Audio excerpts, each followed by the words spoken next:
Hello! J'espère que vous allez bien. Moi, ça va. Hier, j'ai eu mon rendez-vous de la grosse écho, la T3. Je vous avais expliqué l'histoire du placenta, tchic-tchac. Donc, je me suis dit, j'espère être fixée au moins demain sur si ça n'a pas bougé, le placenta, ou s'il a bougé. Le placenta a bougé, mais toujours pas assez pour... Enfin, normalement, selon ma gynéco, elle dit, ma gynéco, que ça doit être au moins à 2 cm ou plus du col, le placenta. Ou sinon, c'est césarienne. Et là, avant... Donc, il y a 3 semaines, j'étais à 1,2 cm du col. Et hier, il était à 1,8 du col. Donc, il est quand même remonté. Donc, la gynéco qui a fait la grosse écho m'a dit que à voir dans 2 semaines avec mon rendez-vous gynéco, parce que de toute façon, ma gynéco a dit qu'on fixait, enfin qu'on allait être fixé le 21 mai, savoir ce qu'on fait, enfin pas ce jour-là, mais savoir si ce sera une césarienne ou pas. S'il est encore remonté, qu'il est à plus de 2 cm, je suppose qu'il n'y aura pas de césarienne. Mais si il est remonté, en fait la gynéco m'expliquait hier avec 1,8 cm que on essayerait, même 2 cm, enfin on essayerait par voie basse normalement, parce que c'est comme ça que voilà, on essaye par voie basse. Et s'il y a une hémorragie pendant le travail naturel, ce serait une césarienne. Mais moi du coup, je suis pas fixée, je suis pas sereine. Je me dis, à tout moment, je commence le travail, donc les contractions, tout le tralala qui fait souffrir, je commence à pousser, je sais pas, hein. Et puis hémorragie, césarienne d'urgence. Donc je ne suis pas sereine, j'aurais préféré qu'elle... Bon, après on verra avec ma gynéco dans 2 semaines, hein, mais je préfère qu'on prenne une décision en mode, ok, on fait le travail normalement, et il n'y aura aucun souci, ou ok, on fait une césarienne pour pas risquer. Mais la gynéco que j'ai eue hier disait qu'en général, on essaye par voie basse et en général, ça se passe bien. Sauf si césarienne d'urgence parce que il y a une hémorragie ou parce que, problème pour le bébé. Donc, je ne suis pas encore fixée. Du coup, je ne suis pas sereine. Et ça m'angoisse. J'ai hâte d'être dans 2 semaines pour savoir ce qu'on fait du coup. D'un côté, je me dis, césarienne, au moins je sais l'heure, la date. Et voilà, c'est un stress en moins. Il n'y a pas la douleur du travail avant. Mais d'un côté, je sais pas. J'ai peur du après. Donc, comme j'ai jamais eu de césarienne, je sais pas à quoi m'attendre. Alors que voix basse, je sais que je vais déguster et je sais à quoi m'attendre. Césarienne, je sais pas du tout. Mais c'est quand même un acte chirurgical, une opération, enfin. Ouais, du coup, voilà, ça m'angoisse quand même. Aujourd'hui, je mets la palette de Sephora, celle de Sananas, la youtubeuse. Elle n'existe plus, hein, elle a arrêté. Mais elle est trop bien cette palette. Elle est bien pigmentée, les fards restent bien toute la journée. Pourtant, moi j'ai une paupière qui tombe. Et du coup, en général, j'ai tout le fard qui vient se mettre ici, en mode caca. Et là, avec ces fards-là, pas du tout, ça ne bouge pas. J'ai mis la couleur Blush Babe.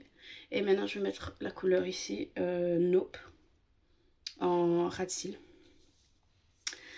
Aujourd'hui, je vais récupérer Sophia chez ma maman. Donc, je suis contente parce que, mine de rien, elle me manque. Bon, en général, quand je vais la récupérer chez ma maman, le soir même, elle est un peu difficile. Comme si elle déchargeait un peu tout ce qu'elle n'a pas pu faire chez ma maman. Mais après, c'est le week-end, donc il faut que je trouve quelque chose à faire avec elle. Pour qu'elle soit contente quand même de revenir chez elle. quand même. Je sais pas, j'hésite à aller à la piscine, mais vu l'état de mon corps... voilà, voilà. La petite fait apparemment 2,3 kg et 45 cm. Donc elle est déjà plus grande que Sophia, parce que Sophia, j'avais noté pour la T3 sur son écho, j'avais écrit 1,890 kg et 42 cm. Donc elle est un peu plus grande que sa sœur. Après, à voir à terme, hein, parce que Sophia en avait dit à terme 3,2 kg, 3,4 kg, et au final elle est sortie avec 2,6 kg. Et je crois qu'on avait dit aussi 49 cm, et au final elle faisait 47. Bon, ça c'est pas beaucoup de différence, mais voilà. Bon, hier soir, il s'est passé une dinguerie devant chez nous encore. J'ai l'impression qu'à chaque fois que je suis enceinte, il se passe une dinguerie avec les voitures devant chez nous. Je sais pas si je vous avais expliqué quand j'étais enceinte de Sophia. Un jour, au soir, j'étais dans mon fauteuil. Et on entend une voiture qui va à fond les ballons. Et qui... Et après, on entend un gros boom. J'entends Jérôme qui est en haut sur son PC foncer vers la fenêtre, regardez. Moi, je fonce vers ma porte d'entrée où on voit discrètement voir ce qui se passe. Et en fait, je réalise pas tout de suite parce que vu que la voiture qui a été défoncée, il n'y avait plus devant, tout est volé, explosé. J'hésitais de savoir si c'était ma voiture qui était là. Et c'était bien ma voiture parce que Jérôme est descendu en criant et tout. Voilà. Et près de chez nous, il y a un pont avec des espèces de boules par terre. Et en fait, la voiture, elle a continué sa route. Et puis, par chance pour nous, elle s'est pris ses boules sur le pont. Donc, elle a été arrêtée. Parce que sinon, le gars, il allait partir. Donc, la voiture a été arrêtée par ses boules. Mais le gars, il est parti en courant. Donc, nous, quand on arrive près de la voiture accidentée, il n'y avait personne dans la voiture. Bon, c'est pas ça. On a appelé la police est venue et tout. C'était pas la voiture du gars. C'était la voiture d'une femme. Une femme qui ne voulait pas de base que ce gars prenne sa voiture, mais il l'a quand même pris. Et nous, on n'avait plus du tout de voiture. J'étais à 6-7 mois de grossesse aussi. Ouais, 6-7 mois de grossesse. Plus de voiture. Elle a été directe. Allez, on a appelé une dépanneuse et on n'avait plus du tout de voiture. Elle était foutue. Et donc là, maintenant, je suis enceinte de 8 mois. Hier soir, on se met dans le lit. Et pareil, on entend un gros boom. Mais c'est le boom en général qu'on n'aime pas du tout. Maintenant, dès qu'on entend une voiture qui roule trop vite devant chez nous, qui grince des pneus, on est crispé en mode « il va se passer quoi ?» Et là, pareil, on entend le gros boom. On court vers la fenêtre, regarder ce qui se passe. Jérôme court avant moi parce que voilà. Voilà, hein. Et il me dit « ouais, c'est une voiture qui s'est pris le pont. » Il me dit « hein ?» Parce qu'en plus, ils viennent de retirer les boules sur le pont. Il y a quelques jours. Et je me dis, mais quoi? Et donc je vais voir, moi j'ai pas mes lunettes. Je ne vois rien de là où je suis. Donc je prends mon téléphone pour zoomer et voir ce qui se passe. Et en fait, donc il y a le pont comme ça. Et la voiture, elle était comme ça.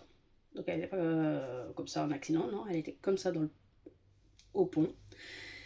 Comme par miracle, il y a une dépanneuse qui arrive de l'autre côté du pont en même temps que l'accident se passe.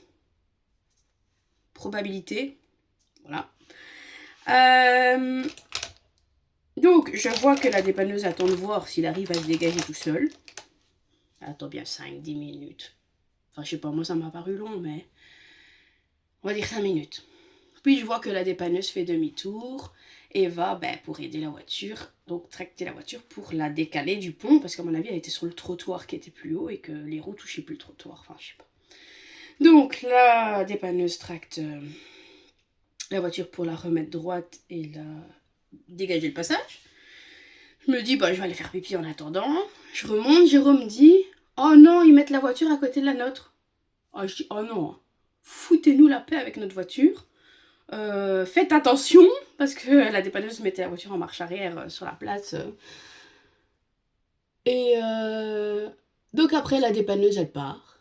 Et je vois qu'il y a une autre voiture sur la place, une bleue. Une voiture bleue sur la place. Et les gars commencent à faire des allers-retours d'une voiture à l'autre en courant. Je dis, mais pourquoi ils courent? Et ils mettent quelque chose dans la voiture, ils reprennent quelque chose de la voiture, ils font des allers-retours en courant. Je me dis, beuh. Et puis j'entends les sirènes de police. Je me dis, hein? La police arrive? Genre, c'est la dépanneuse qui a appelé? Enfin, je sais pas. J'entends la police arriver. De là, je les vois s'activer, ils courent, ils courent, ils courent. Ils prennent la voiture bleue tous, ils laissent l'autre voiture là. Et ils partent. Et quand ils partent, je vois 2 voitures de police arriver devant chez moi et une camionnette de police arriver par l'autre côté du pont. Je me dis, ben c'est con, enfin, ils viennent de les louper. Enfin, si c'est pour eux, ils viennent de les louper. Ils s'arrêtent là au pont, lampe de poche dans la voiture qui est restée là, lampe de poche sur le pont. Et puis je vois une voiture bleue revenir. Je crois que c'est foutu.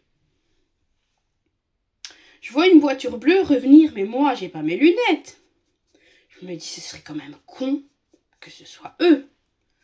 Donc la police les fait s'arrêter, vu que la police était sur le pont et que eux allaient vers le pont. Et je me dis, mais ils sont cons, quoi. Qu'est-ce qui leur est passé par la tête? Oh non, c'est foutu. Qu'est-ce qui leur est passé par la tête pour revenir sur les lieux? Peut-être récupérer la voiture? À mon avis, ils ont cru que la police les ont juste croisés. Et se sont dit, bah on va récupérer la voiture. Sauf que non, la voiture, la police, elle s'est arrêtée et elle était encore là. Mais genre, ils ont attendu peut-être 5 minutes avant de revenir, hein. C'est pas que, voilà. Je me dis, bah ça va, ils parlent. Bon, on retourne dans le lit, quoi. Et puis on entend gueuler. Au final, le gars, à mon avis, il s'est emporté et les flics l'ont mis à terre et l'ont menotté. Et donc voilà, la voiture est toujours devant chez nous. Et le gars, il s'est fait emporter par la police. J'ai jamais goûté de matcha. Et j'ai vu ça au magasin. C'est la marque Amy Matcha Latte. D'habitude, moi, je prends tout ce qui est cappuccino, voilà. Et là, c'est matcha. Je me dis, bah, c'est l'occasion pour goûter à matcha. Parce que ça a l'air pas compliqué à faire, mais avec la poudre, de l'eau, puis du lait. Il faut trouver le lait qui correspond. Si t'aimes bien chaud, si t'aimes bien froid.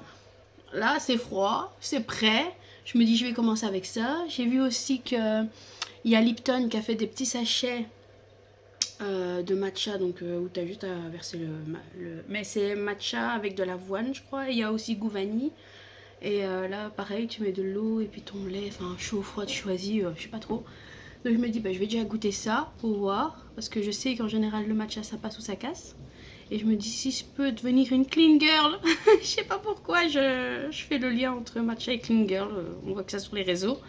Apparemment, le matcha, c'est mieux pour la santé que le café. Donc, je me dis, si je peux me mettre au matcha à la place du café, autant tester. Dites-moi en commentaire si vous avez déjà goûté le matcha. Si vous êtes plus team matcha, plus team café. Et si oui, quel matcha vous prenez, expliquez-moi tout. Sur ce, je vais goûter avec vous et je vous dirai ce que j'en pense.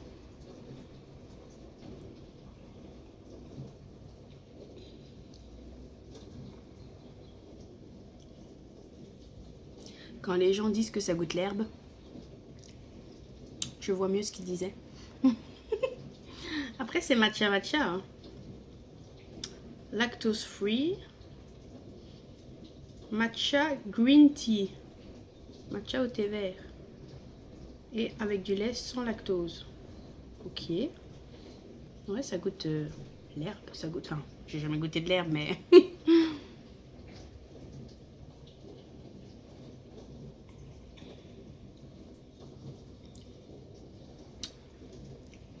Après, j'ai pris de l'herbe. J'ai mixé dans du lait. Et c'est ça. Peut-être que au goût vanille, c'est meilleur. Je n'en doute pas. Il y a peut-être un petit truc avec le goût vanille. Je testerai les Lipton goût vanille, je pense. Et je vous dirai mon avis. Mais ouais. Je préfère le café.